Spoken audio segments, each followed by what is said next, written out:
Hello everyone, Jim Wright with the Toro Company here. Today we're going to demonstrate the installation of the Infinity Stealth Kit onto any Infinity sprinkler. The elements of the demonstration that are required: we have an Infinity Series sprinkler, we have the Stealth Kit, and the kit includes a rubber cover and support, the turf cup and support, a plug when using this with the trajectory style nozzle bases, 3 longer screws that hold the kit and cover in place, 1 longer screw that holds the turf cup and cap in place, a hold-up tool, and the installation instructions. The other items that we're going to use in the demonstration today, again, the riser hold-up tool, one of our selector keys, Phillips screwdriver, 5/16 nut driver, and the multi-purpose tool. And we also will need some form of a leveling device for demonstrating getting the sprinkler flush and level to grade. Okay, so the real benefits of the Infinity Stealth kits are, number one, there is real turf growing on top of the sprinkler. And the 3 primary benefits of that: the first is to prevent golf balls from coming down, hitting the top of the sprinkler and bouncing off, potentially out of play, and changing the outcome of the game. The second thing is that it is going to improve the beauty around a golf green. Today you'll see multiple black circles going all the way around, the tops of those sprinklers fully exposed. By placing the Stealth Kit in place and having turf growing right over the top of the sprinkler, that immediately beautifies the look of the green. And the third thing is it's going to reduce trip hazards. Many times the sprinklers will sink a little bit, and when that happens, people walking by potentially could trip and fall and get injured. So the 3 primary benefits: prevents golf balls from bouncing, increases the beauty around the green, and eliminates trip hazards. There are 2 different Stealth kits depending upon the nozzle base that it's going to be installed upon. The first is Stealth-D, which would be used on any of the nozzle bases that have dual trajectory capability. That would be all of the full circle sprinklers and the part circle with dual trajectory. The second kit is the Stealth-T, and the -T stands for trajectory nozzle base,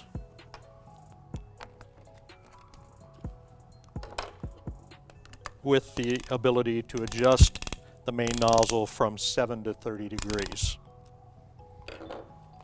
Okay, so it's going to be really important to get some of the installation and adjustments done prior to installing the kit. It makes it a little bit easier to get that done.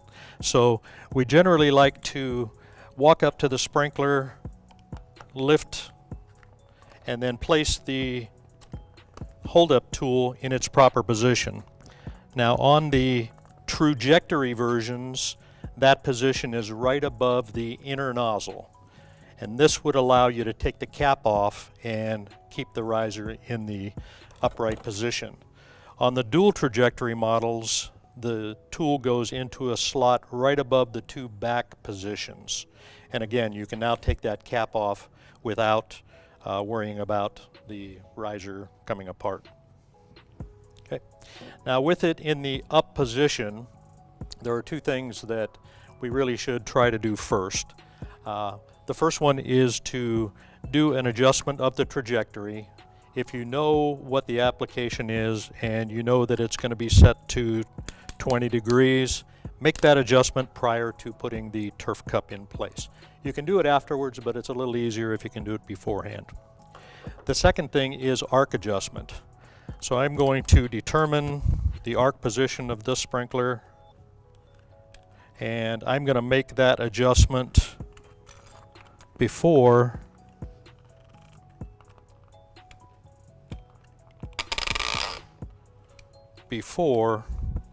installing the turf cup. Okay.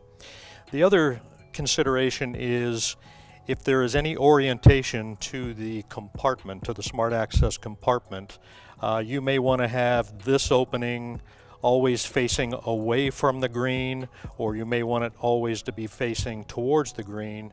That will allow you to know what direction it is after the turf is above if you ever had to gain access to it. So orientation of the sprinkler, we always like to try to keep them consistent all the way around the greens complex. Okay? All right, so we've removed the contents of the kits already. We've got all of the components that we need. The first thing that we're going to do on the trajectory versions, now remember that the sprinkler is now going to be about 2 inches lower than it would be normally. And because of that, there are a few things to consider. The first is that on the trajectory versions, we have an inner nozzle slot that is very, very close to the bottom now. And that inner nozzle slot could create some puddling around the sprinkler if water coming out of there hits the surrounding grass. So as a part of the kit, there is a nozzle plug that inserts into that opening and just snaps into place. So that gets put in and then just snaps into place. The second consideration is the angle of the inner nozzles. Again, because we are going to be lower than normal, and considering that the inner nozzle is attempting to place water close to the sprinkler out about 25 feet, because it's lower, we may end up with a wetter than desirable condition around the sprinkler head.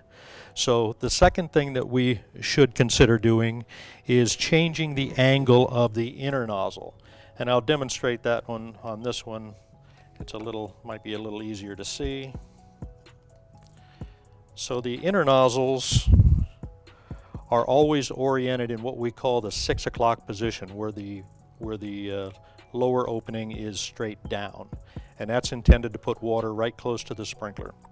So if we are installing a stealth kit, what we're going to want to do is take that inner nozzle and move it to either the 8 o'clock position or even potentially the 9 o'clock position, which is going to minimize the amount of water right close to the sprinkler, but push that water just a little bit further out. So that's going to eliminate potentially some puddling of that. Okay, so make those adjustments first.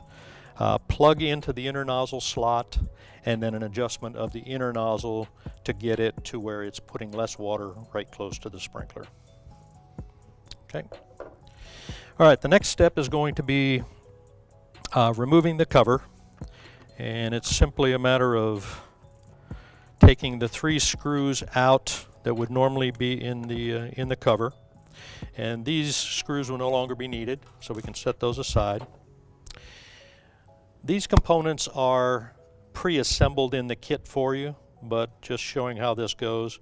The support piece just drops over the rubber cover portion, and then this is going to orient onto the body so that the screw bosses line up with the screw bosses in the cover, and that this feature lines up with the selector feature. So I'm going to drop that down on there and drop that right into place. Then the 3 longer screws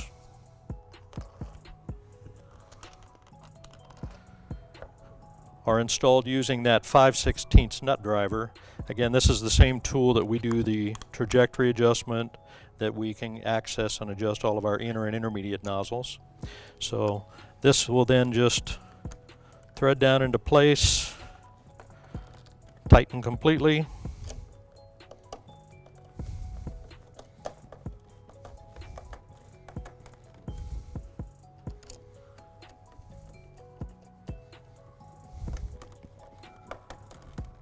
And the outer portion of the rubber cover is now in place. Just to demonstrate the accessibility of the selector tool, again, that's how we turn the sprinkler either manually on, turn it manually off, or leave it in the automatic position.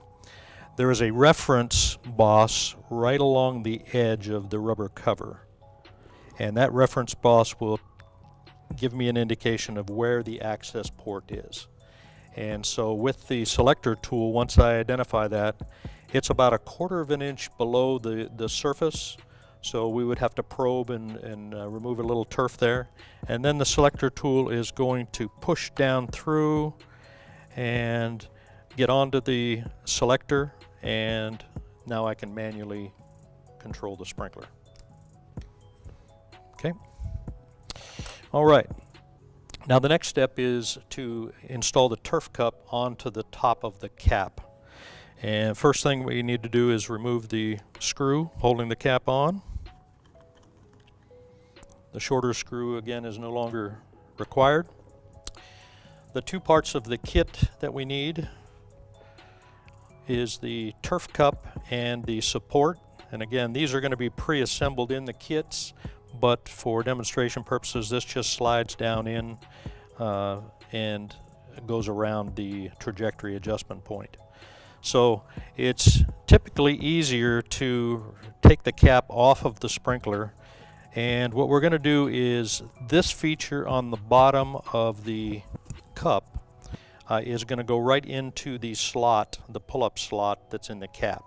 So it's a matter of just lining that up so that it sits nice and flush, and then we can put this back onto the riser,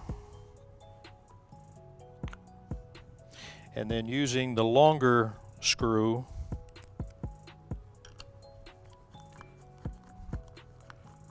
tighten the turf cup right down on top of the sprinkler. Okay, so that's basically the installation of the kit. So now that we have that installed, I'm going to lift up, remove the hold-up tool, and there's what the finished sprinkler would look like. Now once this is ready to install onto the swing joint, you've excavated the dirt, and the swing joint is now available to tighten the sprinkler up to. So we're going to thread it into place and then position the body in the orientation that you want it around the green. The swing joint then is going to allow you to raise and lower the sprinkler to get it to the proper height. And to determine that, we're going to use some type of a level that would be positioned on the surface of the surrounding turf, so that I can make sure that the top of the turf cup is perfectly aligned, both flush to grade and level to grade. And you can use a level of some sort. You can use a piece of PVC pipe, a 2x4, anything that would allow you to get this onto the edge of the surrounding turf surfaces and give you an indication of where that height should be. At that point, once you've got it in position, now it's a matter of backfilling all around the sprinkler and tamping and getting that soil compacted nicely to prevent any sinking of the sprinkler over time. Okay. Now, once that is in position, we've got basically dirt up to this level. The next step is to install a piece of sod, and that's going to come right up and around and come right up to the outer edge of the rubber cover. We don't want to have it pushing hard in, because then that might prevent the riser from retracting fully. So we're basically just going to bring it up to basically a net fit right around the outer cover. Okay.